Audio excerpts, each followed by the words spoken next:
네. 여러분의 기도와 하나님의 은혜로 선교 현장 잘 다녀왔습니다. 물을 갈아 먹어서 그런지 어쨌든 감사하게 잘 다녀왔고요.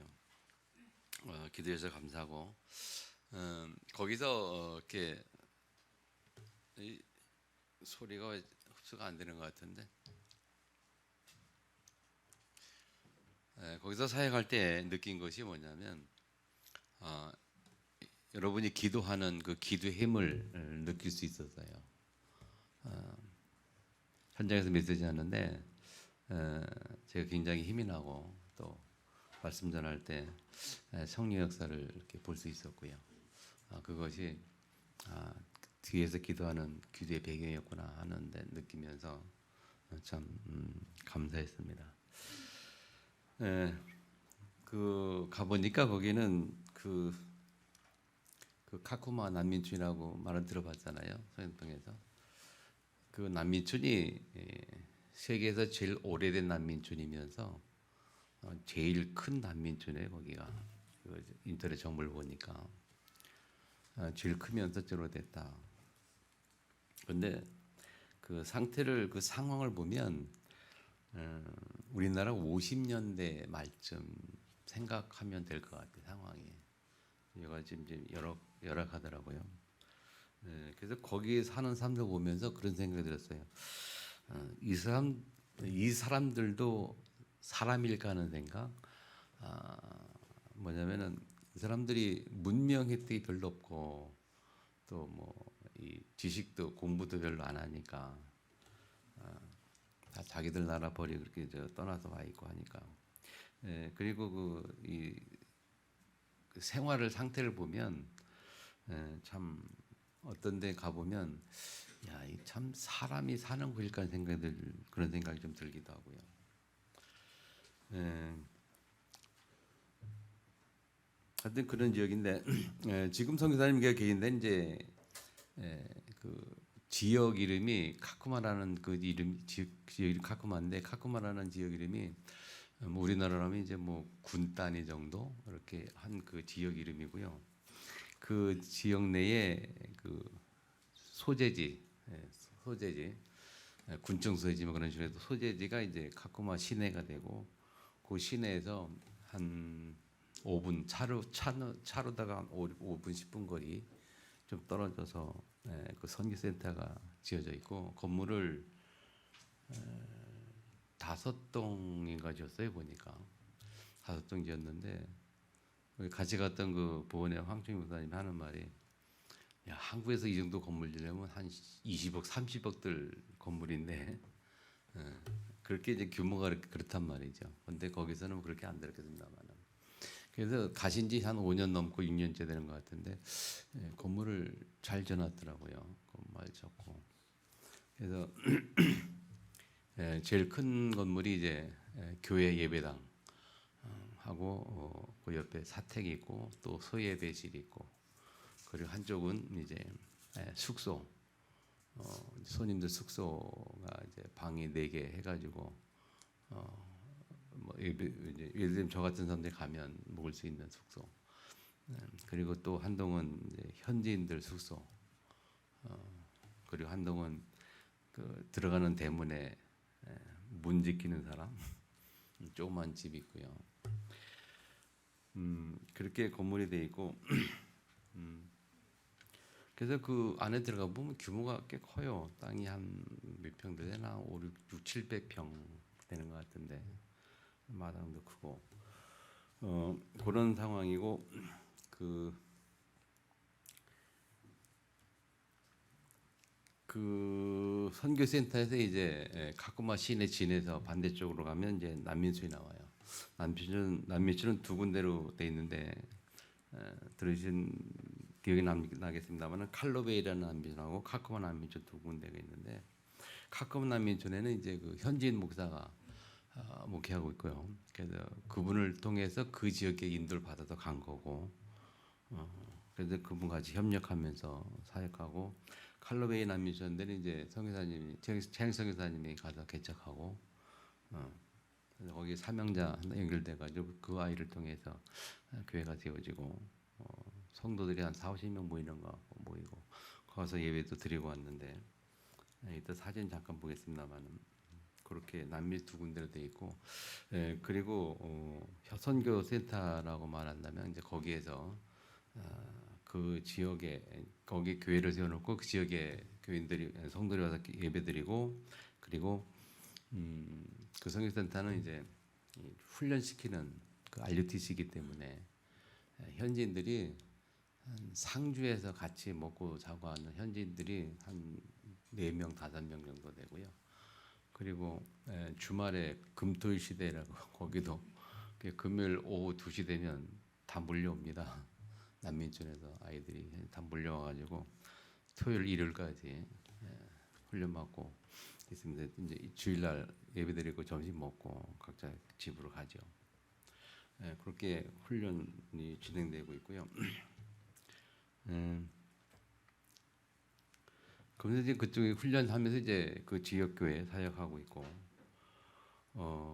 칼로베이라는 데는 이제 아켈란제로라는 그 아이가 하나 있는데 그 아이를 통해서 이제 교회가 세워지고 모이고 있는데 교회 건물은 아직 거기는 짓지 않았고 그냥 운막처럼 해서 이렇게 예배드리고 있는데 거기 이제 교회를 짓는다고 기도하고 있더라고요. 그리고 이제 카코만에 현지인 목사가 있는데 거기는 이제 전도학교로 목요일날 전도학교 하면서 그 훈련을 같이 참여하고 있고 이쪽에 선교센터 쪽에서 이렇게 훈련하면은 그 교인들 데리고 다 와요. 그 목사가 현지인 목사 다 와서 보고 있고. 그런데 특징은 훈련을 얼마나 잘 시켜놨는지 구원의 길을 다 해요. 다. 우리 좀만 애들까지 구원의 길을 다 할 줄 알아서 내가 조금 부끄러운 게 우리도 다 못하는데 거기 애들은 다 해요. 이렇게 칠판에다가 저들이 써가면서 다 한다니까요. 원래 인간을 하면서 마저 이렇게 걸려놓고 뭐 이쪽에 불상태 공약하고 그다음에 중간에 영접하는 기도까지 다 하고 다 해요. 그래서 그 훈련받은 애들이 그러니까 이제 그 지역에 누가 이렇게 놀러 오거나 이렇게 하면 또 손님 오나 이렇게 오면은 하는 게 첫 번째 하는 게 그 앉아서 구원 얘기를 하는 거예요. 그 이제 거긴 더 열대 지방이니까 그 야외에 그 이렇게 문 없이 그냥 지붕만 씌워놓고 칠판 그려놓고 의자 좀 깔아놓고 의자 책상이 있고 하니까 거기 와서 이제 쉬기도 하고 이렇게 하는데 오면 손님은 거기 앉거든요. 그럼 앞에 칠판에다 그리면서 훈련받은 그 4명, 5명 아이들이 누구든지 오면 와서 첫 번째 하는 게 구원의 길 그리는 거예요. 영접하고 영접시키고 그런 중에 한 녀석이 그 칼럼에 남쳐 있는 한 녀석이 내가 그 사명자가 돼가지고 내가 영접하고 구원의 길 그 영접하고 그래가지고 자기 그 남미 지역에서 전도하기 시작해가지고 자기 가족 구원하고 또 형 하나는 이쪽 성교단부터 훈련시키는 데까지 연결이 됐고 그리고 그 가족이 다 구원받으면서 또 그 지역에 그 아이를 통해서 교회가 세워진 게 지금 칼러베이 그 교회가 되고 앞으로 그 교회 건축할 생각이고 그런 계획이 있는 거고 그렇게 해서 훈련을 그 잘 시켜놨어요 선교사님이. 예, 정말 거의 뭐 완벽하게 하다시피 해요 구원의 길 그리는 게. 그래서 우리 성도들 좀 해야 되는데 하는 생각. 우리 여러분 구원의 길 할 수 있나요? 칠판 그려가 써가면서 이렇게 못 하잖아요. 근데 이제 그거를 이 아이들이 계속 뭐 그 성경 구절도 다 외워요. 그래가지고 옆에 성경을 쓰면서 다 외우면서 쓰면서 하는 거거든요. 책보가는 게 아니고. 그 아이들이 이제 흩어지면은 작은 미션을 주는 거죠. 계속 가서 보는 사람마다 누구한테 가서든지 구원의 길 그려라 해가지고 그런 상황이고. 그래서 저 같은 경우 이제 메시지를 어떻게 했냐면은 구원의 길은 다 그리니까 이제 그 아이들을 주로 그 메시지 듣는 대상들이 주로 20대 미만이에요. 20대 미만이고 뭐 10살부터 한 뭐 17, 16 애들이 많고 20살 넘는 애들은 청년들은 한 별로 없고 어른들도 별로 없고 훈련받던 그 아이들은 이제 주일날 예배 때는 어른들도 오고 다 옵니다만은 훈련받는 아이들은 그래요. 그래서 금요일 날 오후에 도착하자마자 이렇게 훈련이 시작돼가지고 금토일 그렇게 지나가고 월화 현 남미전 들어가려고 하는데 그때 그 남미전 난동 그 뭐야 데모 같은 게 일어나가지고 반란이 일어나서 왜 그랬더니 그 유엔에서 그 지원을 하잖아요. 하루 두 끼 먹도록 지원하는데 그 배급량도 이렇게 줄인 거예요. 유엔에서 줄이니까 이제 그 난민들이 난리가 난 거죠. 왜 줄이냐고 막 데모를 하는 거고. 그들이 이제 한 달에 한 번씩 이렇게 뭐 그 식량을 타러 이렇게 줄을 서서 기다리는 거란 말이에요. 근데 그게 무슨 쿠폰 같은 거 발급해서 이렇게 주는데 그게 한 달 먹을 양식이 잘 안 되는 거죠. 하루에 한 끼 먹을 만큼밖에 안 되는 거예요. 그러니까 그리고 그 현장 들어가 보니까 아주 그냥 뭐 시궁창 냄새 나고 말이죠. 힘들더라고요. 하여튼 그런 상황이고 사역은 그렇게 하고 계시고 그래서 우리 가서는 이제 훈련시키는 사역. 그래서 저 같은 경우 이제 주로 복음 메시지보다는 이제 기초 메시지 중심에서 아이들에게 그 뭐 좀 깨우치는 메시지, 생각을 좀 하게 하고 깨우치는. 그러니까 이들이 생각이 이렇게 갇혀 있으니까 그 메시지 할 때 뭐 세계 역사 뭐 제가 얘기하려고 하면 선교사님이 그거 하지 말라요. 왜냐면 못 알아들으니까 공부를 안 했기 때문에 뭐 예를 들면 뭐 미국의 어떤 대통령이 있다, 역사에 누가 있다라면 그런 얘기를 못 알아듣는 거예요.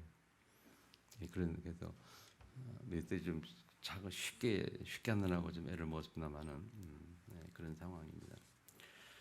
잠깐 사진 잠깐 보면서 간단하게 좀 현장을 좀 볼게요. 사진 좀 준비해 주세요. 몇 장 안 되니까 그냥 간단하게 좀 보고.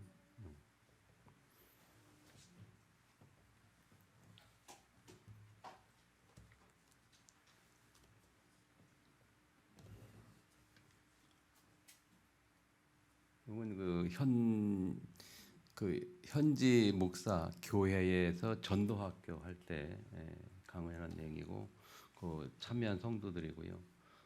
이거는 그 칼로베이 남미촌에 그 세워진 예배 주일날 예배 드릴 때 이 지역에 이제 교회를 세운다는 그 지역이고 그 앞에서 인도하는 애가 좀 자제하죠. 이 인도하는 애가 그 이거 말고 요거는 지나갔네. 요거. 이 아이가 그 칼로베이 남미촌에 그 아킬란젤라는 아이인데 아주 전도 잘하는 거 아이예요. 그렇게 빨리빨리 들어가요. 이거는 설명사실 빨리빨리 들어. 이건 아까 그 전도학교 얘기했죠. 넘어가고요. 전도학교 이게 예배 그 칼라비 예배 드릴 때 예배 드리는 모습이고 그 다음에 역시 같은 그 예배 지역인데 뒤에서 찍은 사진이고요. 이게 저 천막 밑에서 지금 예배 드리고 있는 거예요. 다음 사진. 좀 멀리서 찍은 거고. 요 이제 그 울타리 친 데가 교회 전체 땅인데 여기다 건물 지으려고 그러는 거예요. 이 사진을 계속 예배드리는 사진을 다양한 각도에서 찍은 거고요. 이게 이제 밖에서 들어가는 대문이고요. 대문이고 안에 그 친구고. 이거는 그 예배 제 뒤에 앉았던 아이들인데 이 아이들이 왜 찍었냐면 이거 옆에 제 모습이 제가 셀카로 찍었는데 이 아이들이 6살, 7살, 4살, 6, 7살 그 정도 아이들 전부 다 눈이 쫀쫀쫀쫀해가지고 쫙 아닌데 얼마나 귀여운지 처음 아이들이 나만 쳐다보고 앉아서 내가 쳐다보고 찍으니까 처음 보니까 이 녀석이는 전부 이 아이들이 참 많아 이 아이들이. 다음에 그 현지 그 건축하는 이 친구인데 이 친구 메시지 잘 듣고 그러더라고요. 다음. 이제 그 전도학교 하기 전에 앉아 있는 모습이고 선교사님하고 사모님도 계시고 사모님이 통역을 주로 하시고 메시지 할 때 통역하셨거든요. 다음. 요거는 이제 그 선교센터의 내에 그 강의하는 모습이에요. 여기 이제 쭉 의자 있고 칠판 앞에 있고 이 저녁 밤에 하는 거네 이거는. 같은 내용이고요. 요건 예배 그 선시트 예배당입니다. 예배당에 주일 예배 때 제가 설교하는 거고요. 같은 내용이에요. 다음 대략 이렇게 봤는데 저기 다른 것도 있는데 다른 게 없는가 본데 그 저기 저 시골 남이전 들어갈 때 사진 안 보냈나? 남이전 들어갈 때 그 오토바이 타고 들어갔어요. 차가 못 들어가가지고 비가 와서 물도 많이 고이고 물이 막 고이 빠지니까 차가 못 들어가고 그래서 다시 나와가지고 오토바이 그 지역에 이제 택시 역할하는 게 오토바이인데 오토바이 타고 들어갔는데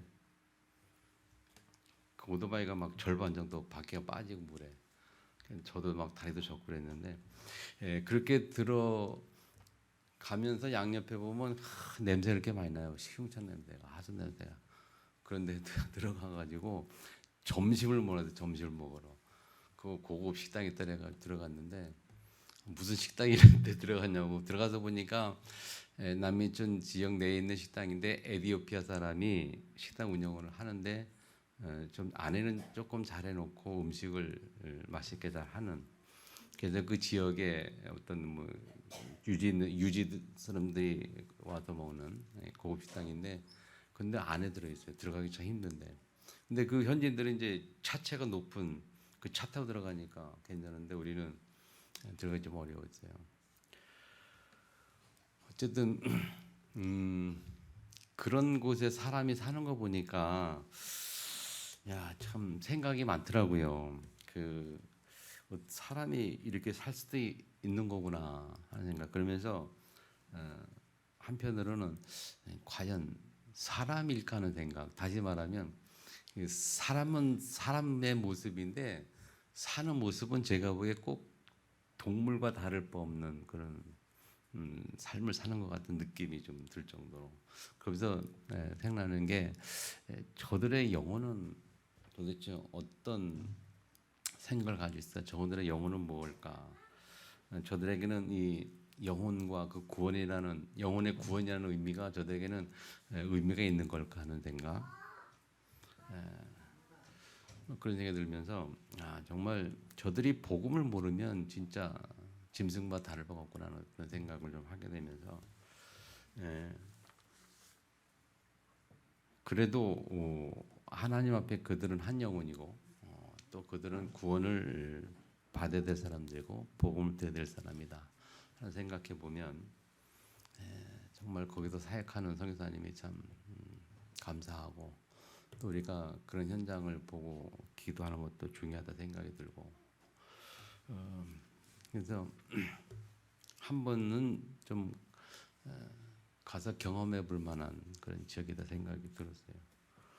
이제 저는 갔다 오면서 우리 청시찰 중심으로 해서 뭐 이제 주기적으로 돌아가면서 목사님들이 가려고 계획을 하고 기도를 하고 있는데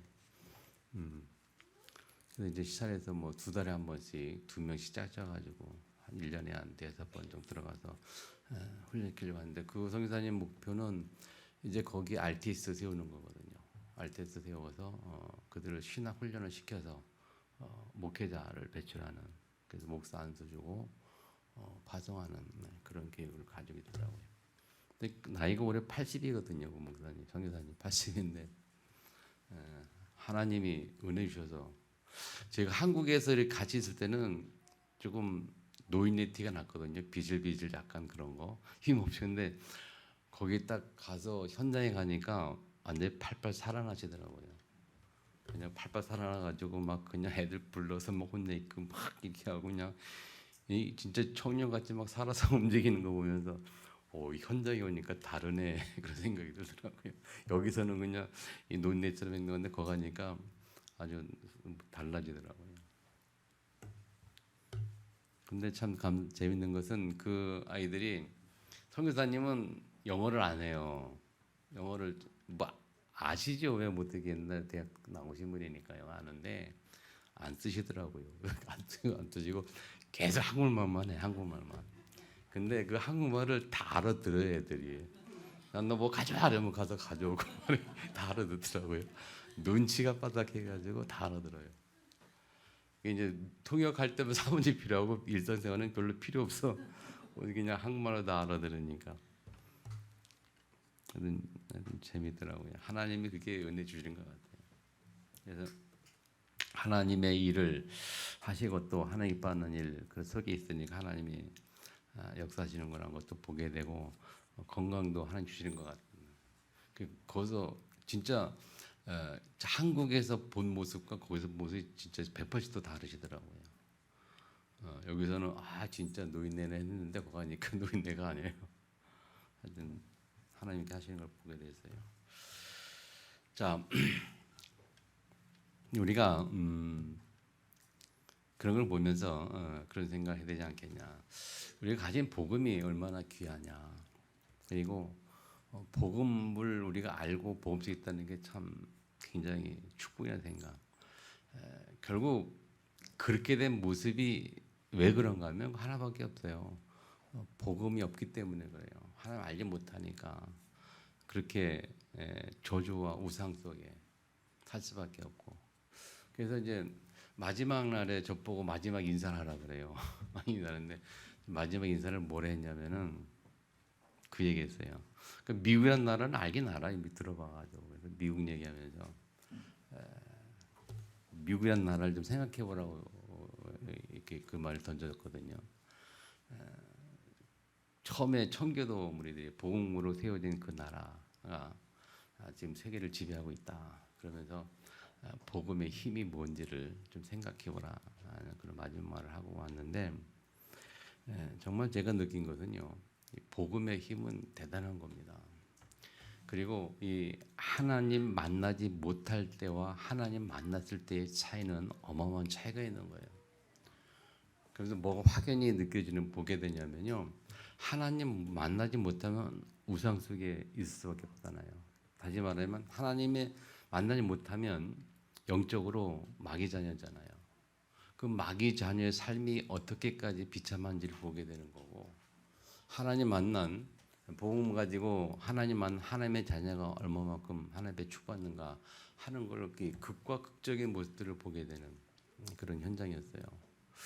그래서 우리가 깨달을 것은요. 정말 우리가 복음을 가졌다는 것은 굉장히 귀한 것이다.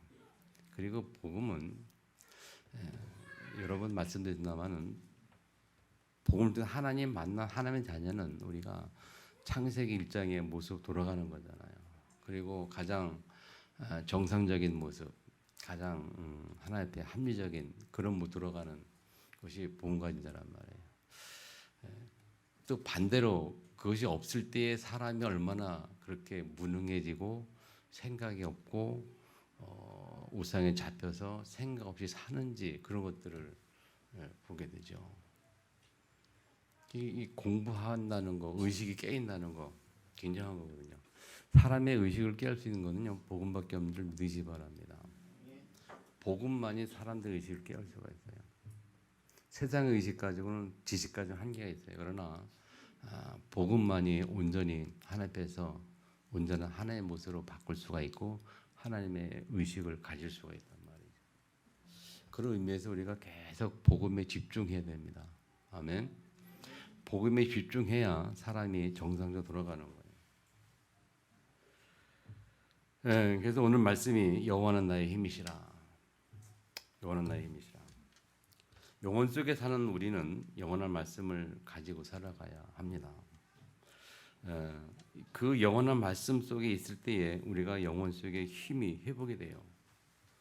오늘 이 하박국의 배경은요, 성의 배경은 그 이스라엘 나라 위쪽으로는요, 느부갓네살 왕이 바벨론 중심으로 이제 막 나라를 일으켜서 세력을 확장해가는 그런 시기였어요. 세계를 정복하는 그런 시기, 그걸 시작하던 시기였고 내적으로는 이스라엘 백성이 종교적으로 도덕적으로 타락했을 뿐 아니라 왕까지도 하나님 보시기에 악을 행하였던 그 왕이 누구냐면 여호와김이라는 왕이 하나님 보시기에 악을 행하였던 그 이스라엘 백성의 영적 상태가 그런 상태였단 말이에요. 그때에 하나님이 이스라엘 백성들을 이 느부갓네살 왕 바벨론의 포로로 잡혀가게 하고 그 공격을 받게 하잖아요. 그런 공격을 받게 하는 그 상황 속에서 하박국 선지자가 하나님께 기도하는 내용이란 말이에요. 그래서 1장 2절에 보면 여호와여 내가 부르짖어도 주께서 듣지 아니하시니 어느 때까지니까 내 강포로 말미암아 외쳐도 주께서 구원하지 어찌까지니까 그렇게 기도를 시작하잖아요. 4절에 보니까 율법이 해이하고 정의가 전혀 시행되지 못하오니 이는 악인이 의인을 애워쌌으므로 정의가 굽게 행하여 짐이다.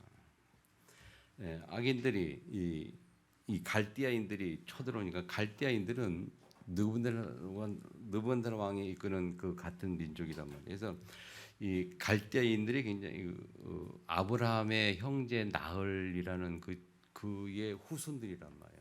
힘이 굉장히 강했던 민족들이었고 그들이 이제 이스라엘 백성들을 치러 들어오는 거죠. 그렇게 이 하박국이 기도할 때 하나님의 응답이 뭐냐면 5절 이하에 보면 하나님이 이스라엘 백성들을 치는 내용을 얘기를 해요. 이스라엘이 이렇게 왕이 범죄를 행하고 악한 행동을 하고 이스라엘 백성마저 하나님을 버리고 그런 영적 상태에 있을 때에 하나님이 그들에게 주시는 뭐랄까 어떤 징벌이랄까요 그런 거죠. 그래서 여호와께서 이르시되 너희는 여러 나라를 보고 놀라고 또 놀랄지도 쭉 얘기합니다. 그래서 6절에 보면 내가 사납고 상급한 백성 곧 땅이 넓은 곳을 다니며 자기 소유가 아닌 거처들을 점령하는 갈대아 사람을 일으켰나니 그랬어요. 그래서 이 느부갓네살 왕이 이스라엘 백성을 쳐들어온 것이 누가 했다고요? 하나님이 하게 하셨다 그렇게 말하는 거예요. 내가 갈대아 사람들을 일으켰다. 그래서 그들에 대한 얘기를 7절, 8절, 9절 쭉 얘기하는 겁니다. 그래서 11절에 보면 그들은 자기들의 힘을 자기들의 신으로 삼는 자들이라 자기의 힘이 자기들의 신이에요. 이에 바람같이 급히 몰아 지나치게 행하여 범자리라. 그때에 하박국이 다시 기도하는 게 12절입니다. 선지자가 이르되 여호와 나의 하나님 다시 기도하죠. 첫 번째 우리가 깨달을 게 뭐냐면 여호와 그 하박국이 하나님께 기도할 때에 하나님을 향한 하박국의 고백을 말하죠. 여호와 나의 하나님 나의 거룩한 이시여 주께서는 만세전부터 계시지 아니하시나이까. 하나님에 대해 고백을 만세전부터 계시지 아니하니까. 우리가 사망에 이르지 아니하리다. 여호와께서 주께서 심판하기 위하여 그들을 두셨나이다. 반석이시여 주께서 징계하기 위해 그들을 세우셨나이다. 그래서 그들을 세웠다는 이유가 뭐냐? 이 갈대인들을 세운 이유가 그렇게 징계하기 위해서, 심판하기 위하여 하나님 세우셨다는 거죠. 하박국이 그렇게 고백을 하는 겁니다. 그 13절에 보면 주께서는 눈이 정결함으로 악을 참 보지 못하시며 하나님이 그런 분인도 알아요. 자, 우리가 하나님에 대해 고백할 때 그런 고백이 돼야 된다 이 말이에요. 하나님에 대해 고백할 때 하나님이 심판주 하나님, 징계하는 하나님. 그러나 하나님은 눈이 정결하심으로 또 은혜를 베푸신 하나님. 그런 하나님을 하박국이 고백을 하죠. 우리의 신앙이 뭐냐, 나의 믿음의 정체성이 뭐냐 할 때에 하나님을 향한 나의 고백이 무엇이냐가 중요합니다. 여러분이 하나님을 어떻게 부르십니까? 여러분을 하나님 향한 여러분의 고백은 무엇이냐고 말해요. 그래서 우리가 응답의 영원이라는 내용까지 말씀 듣는 가운데 우리가 첫 번째는 누림, 요한복음 23절 살려는 영혼이 육은 무익하니라. 하나님은 나의 고백, 나의 믿음의 정체성. 정말 하나님을 절대 주권자, 절대 신뢰하게 될 때에 내게 누려지는 복음의 누림. 그런 부분들이 우리가 많이 하나님 앞에 생각하면서 고백이 되어져야 합니다. 아멘. 그래서 주께서는 만세전부터 계시지 아니하나이까.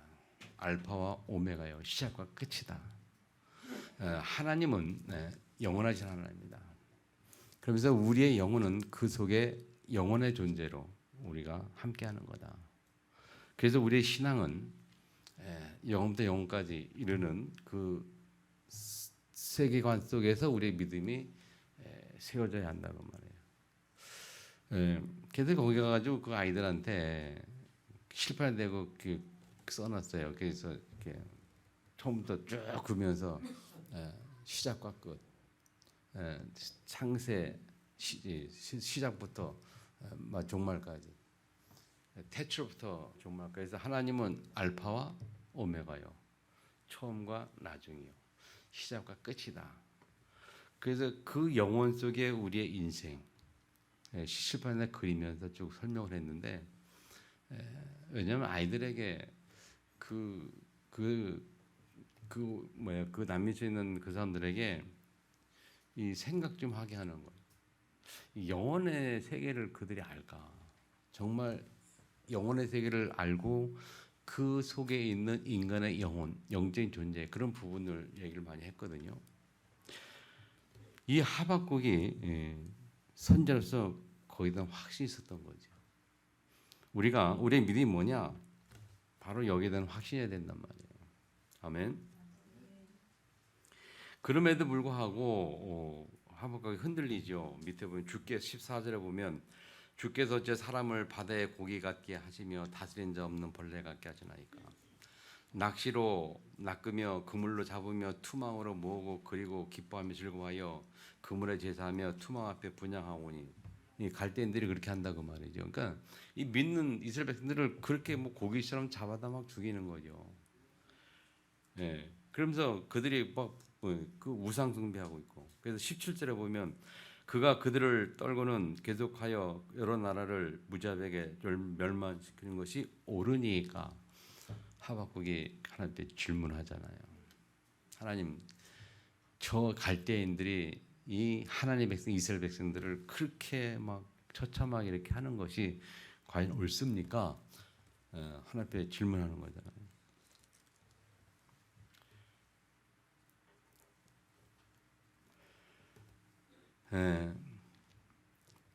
시편 73편에 보면 아삽이라는 사람이 기록한 내용이거든요. 거기 보면 아삽이라는 사람도 그렇게 하나님께 질문해요.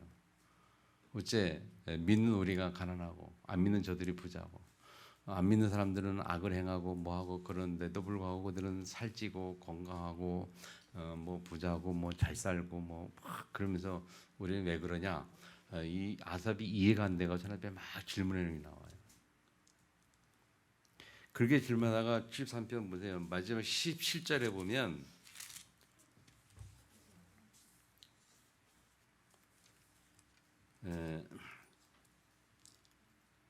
자 16절에 보면 그래. 시편 13, 16절에 보면 내가 어쩌면 이를 할까요 생각한즉 그것이 내게 심한 고통이 되었더니. 불신자들이, 하나님 모르는 자들이 그렇게 잘 되고 잘 살고 하는 걸 보면서 이해가 안 되고 힘들었단 말이에요. 그런데 10절에 보면 언제 깨닫냐면 하나님의 성소에 들어갈 때야 그들의 종말을 내가 깨달았나이다. 어디 들어갈 때요? 하나님의 성소에 들어갈 때야 그들의 종말을 깨달았다. 그러면서 18절에 그 주께서 참으로 그들을 밀군 곳에 두시며 파멸에 던지시리니 하면서 이제 쭉 얘기 나와요. 20절에 특히 주여 사람이 깨는 꿈을 무시한 같이 주께서 깨신 후에는 그들의 형상을 멸시하리라. 그러면서 결론이 뭐냐면 28절에 아삽이 고백하기를 하나님께 가까이 함이 내게 복이라. 내가 주 여호와를 나의 피난처 삼아 주의 모든 행적을 전파하리라. 네, 아삽이 그런 고백을 한단 말이에요. 그러니까 이 하박국도 이해가 안 되는 거예요. 어떻게 그렇게 되냐? 그렇게 하나님께 질문해요. 질문할 때에 질문하면서 질문하면서 하박국이 그 대답을 얻기 위하여 2장에 가면 내가 파수하는 곳에 서며 그렇게 이 하박국도 이해가 안 됐는데 이해하기 위해서 하나님 앞에 섰다는 거죠. 그 말은 하나님 섰다는 말은 하나님의 성전 앞에 서서 하나님 앞에 예배 앞에 섰다는 거예요. 이 아삽이라는 사람이 성소에 들어갈 때가 말은 예배하러 들어갈 때의 그 말이거든요. 예배 들어갈 때, 다시 말하면 예배를 통해서 하나님의 말씀을 들을 때의 그 말이에요. 다시 말하면 하나님의 말씀 앞에 섰을 때에 깨닫는 겁니다. 아멘. 신자가 힘들 때가 언제냐면요, 정말 나는 예수 믿는 나는 내 잘 믿는다고 하는 나는 어렵고 힘들고 돈도 안 벌리고 막 근데 안 믿는 분자들은 잘 되고 잘 먹고 잘 살고 막 그러면서 뭐 하나님 조롱하고 예수 믿는 나를 보고 뭐 너 왜 믿냐 그러고 막 그럴 때 진짜 힘들죠. 좀 하나님 살아계시냐 생각도 들고 왜 이런가 생각도 들고 힘든 문제예요. 이 하박도 그렇고 이 아스라 사람도 그렇고 같은 상황에 지금 언제 깨닫느냐? 하나님 앞에 서서 말씀 들을 때에, 말씀했을 때에.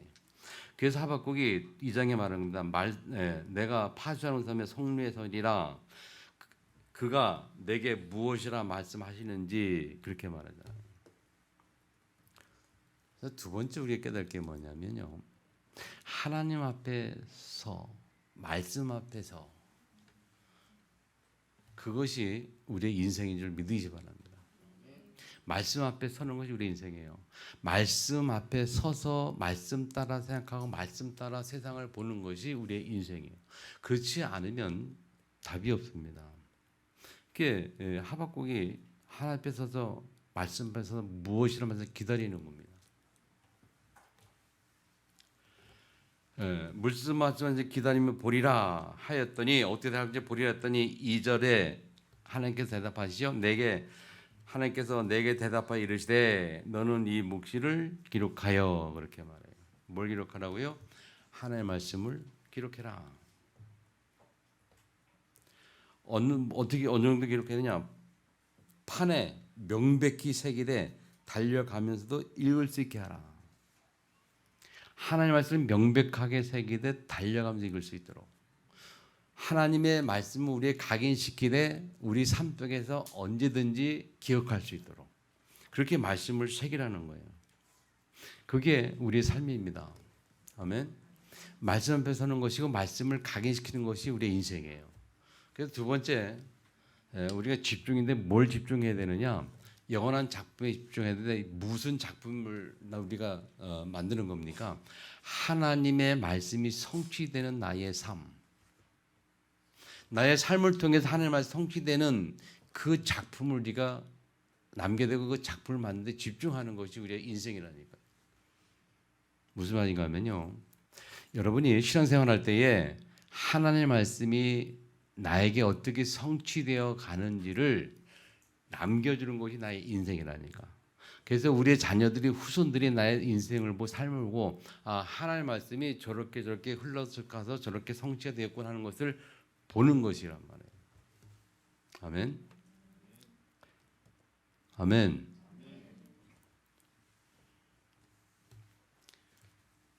그렇게 하기 위해서 뭐라 그랬어요? 이 묵시를 기록해라. 새기라 그런 말이죠. 그러면서 그 말씀을 믿는 믿음으로 사는 겁니다. 두 번째, 의인은 믿음으로 말미암아 살리라. 무슨 믿음이냐? 3절에 보면 이 묵시는 정한 때가 있나니. 무슨 말입니까? 하나님의 말씀은 때가 있다. 하나님의 말씀이 성취될 때가 있는 거예요. 내게 내 가슴판에 새겨진, 잘 들으세요, 내 마음판에 새겨진 하나님의 말씀이 때가 있어요. 무슨 때가? 성취될 시간표고 때가 있다는 겁니다. 아멘. 그 믿음으로 사는 거예요. 그 믿음으로. 의인은 그 믿음을 말미암아 살리라. 내 가슴 새겨진 하나님의 말씀이 성취될 때가 있다. 그는 믿음으로 사는 거예요. 아멘. 그래서 5절부터 쭉 보면요, 화 있을진저라는 단어가 몇 번 나와요. 누구는 이렇게 이런 화 있을진저, 이렇게 놓으면 화 있을진저. 특별히 9절에 보면요, 재앙을 피하기 위하여 높은 데 깃들이 하며 자기 집을 위하여 부당한 일을 취하는 자에게 화 있을진저 이렇게 말하잖아요. 그러니까 불신자들의 삶을 놓고 하나님이 화 있을진저 쭉 얘기한단 말이에요. 그 말은 뭐냐?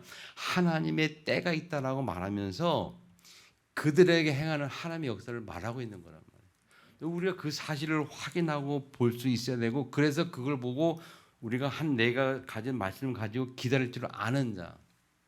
특별히 14절에 보면 하나님이 뭐라고 말씀하시는지, 이는 물이 바다를 덮은 같이 여호와의 영광을 인정하는 것이 세상에 가득함이라.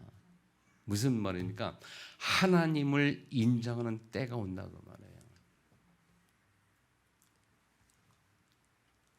자, 우리가요, 우리 신앙이 영혼을 바라보지 못하면 이런 믿음을 가질 수가 없어요.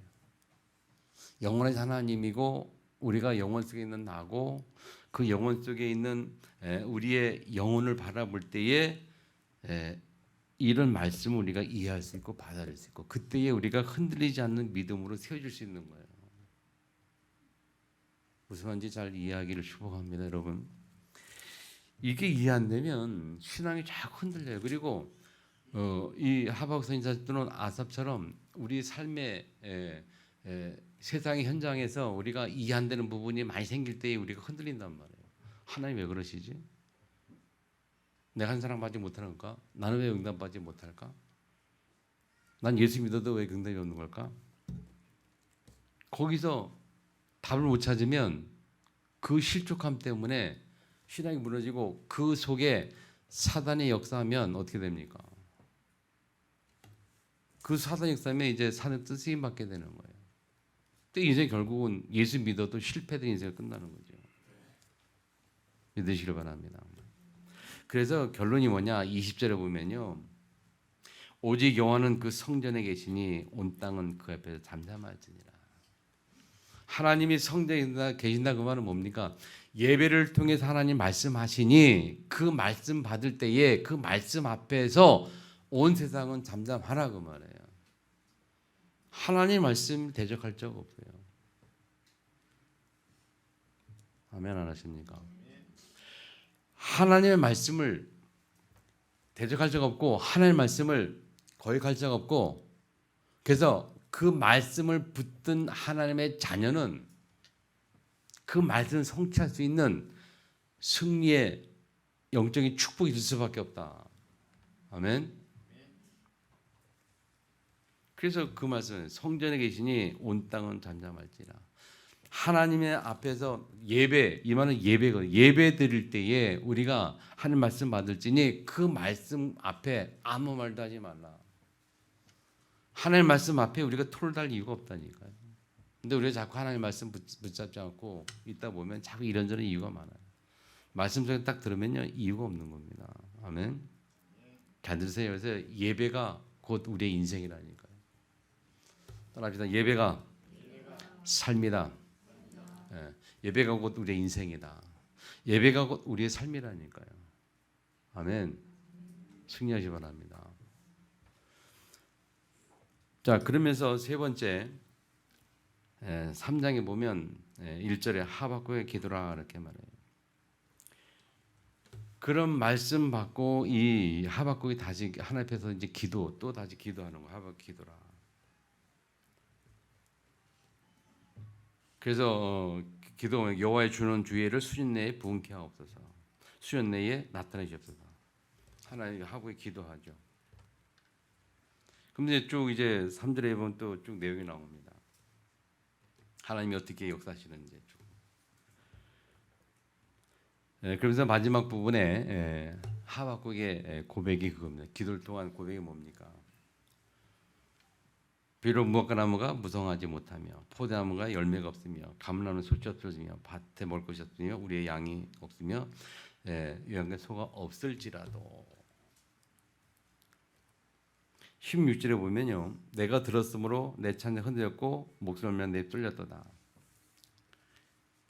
이게 무슨 말인가 하면요, 하나님이 이 갈대아 사람들의 행하는 그 역사를 보면서 이가 두렵고 떨렸다는 거예요. 무서웠다는 게 아니라 하나님의 역사에 대해서 그런 고백을. 그러면서 고백하는 11절에 고백하는 거예요. 이 하박국의 신앙 고백이라니까요. 비록 하면서 이러이러라 할지라도 없을지라도 여러 말미암아 그래요. 이게 우리의 믿음의 고백이 된다니까. 나의 삶이 어떠할지라도 여호와로 말미암아. 내가 상황이 어떠할지라도, 내가 어떤 어려운 가운데 있다 할지라도 나와 함께는 여호와로 말미암아. 그 말이에요. 기뻐하며 감사한다. 그러면서 마지막 고백이 뭐냐? 주 여호와는 나의 힘이라. 우리 삶의 현장에서 하나님을 바라보는 것이 기도입니다. 그래서 기도가 뭐냐 할 때 하나님을 바라보는 것. 우리의 삶의 현장에서 하나님을 바라보는 것이 기도예요.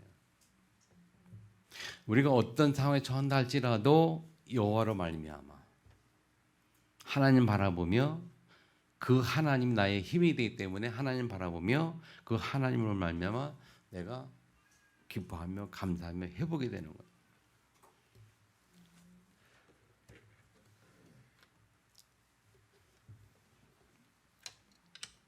자, 난민촌 현장 가니까요. 아까도 얘기했습니다만 정말 마음에 참 하나님 앞에 기도가 되는 것이 뭐냐면 우리의 삶과 그들의 삶을 이렇게 비교해 볼 때 어마어마한 차이가 있잖아요. 그러니까 우리 이 삶을 얘기하는 그들에게는 신세계고 보지 못한 세계고 뭐 그런 거예요. 경험하지 못한 세계. 그걸 보면서 사람이 이렇게 다를까 우리가. 그러면서 저는 참 그 인생을 많이 생각해요. 인생. 사람의 인생이 뭘까? 저렇게 사는 인생도 있는데 어떤 우리의 인생은 그리고 강대국의 인생. 그런 속에서 하나님의 역사, 하나님의 계획은 뭘까? 그런 부분 생각해 보니까 많은 부분들이 내 마음에 담기더라고요. 정말 우리가 영원한 세계를 바라보지 못하면 인생의 참 가치를 모를 수밖에 없겠구나. 영원 세계를 바라볼 때만이 우리의 가치가 있는 거예요. 그들이 그 영적 세계를 모르니까 완전 동물과 같아요. 그냥 그 선교사님 사모님 표현이 그래요. 표현이. 저들은 오로지 먹는 데만 관심이 있대. 하루 종일 뭘 먹을까만 관심 있는 거예요. 먹을 뭐 하루 한 끼 뭐 두 끼 먹으니까 오늘 배고프니까 오늘 생각이 먹는 데만 관심이 있다는 거예요.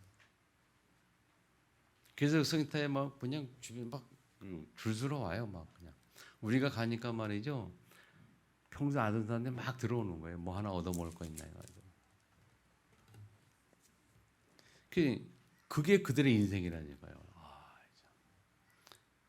물론 우리도 뭐 그렇잖아요. 우리도 하나님 모르면 우리도 먹고 입고 먹고 마시는 게 전부잖아요. 근데 그들은 더 심각한 거예요. 오로지 그게 전부란 말이에요. 그 외에 다른 게 없어요. 그냥 막 이거 심된다는 데서 그냥 그 같이 먹고 뒹굴고 아이들이 그 뒹굴고 하는 거 보면서 어이 저게 사람일까 말이지. 참 이 영혼에 대한 이 가치 모르면 사람이 참 저렇게 비참해지는구나. 여러분 승리하시기 바랍니다. 진짜 우리가 인생을 놓고 하나님 앞에서 다시 생각하시면서 이 영혼에 대한 가치, 내가 가진 영혼, 나의 영혼에 대한 영원성. 그래서 우리의 믿음이 영혼 속에 이 영원한 세계 속에 있어야 하는 거. 우리의 인생이 영혼 속에 있다는 거. 그 안에서 우리의 가치를 발견하는 그게 참된 인생인 줄 믿으시기 바랍니다. 여러분이 그 은혜가 충만하기를 바라요. 그래서 정말 가치 있는 인생 되기를 바라고요. 오직 하나님이 나의 힘이시다. 영적으로 깨었기를 주매로 축복합니다. 자, 영적 힘이 되는 영원한 힘이 되는 영적 힘은 영원한 말씀에서 나온다. 그래서 오직 의인은 이 말씀을 믿는 믿음으로만 살 수 있어요. 여러분이 영적 힘을 얻는 말씀이 되고 영적 힘을 얻어서 영원한 세계 속에 승리하기를 주님으로 축복합니다. 자, 말씀 기억하면서 통을 같이 한번 기도하겠습니다.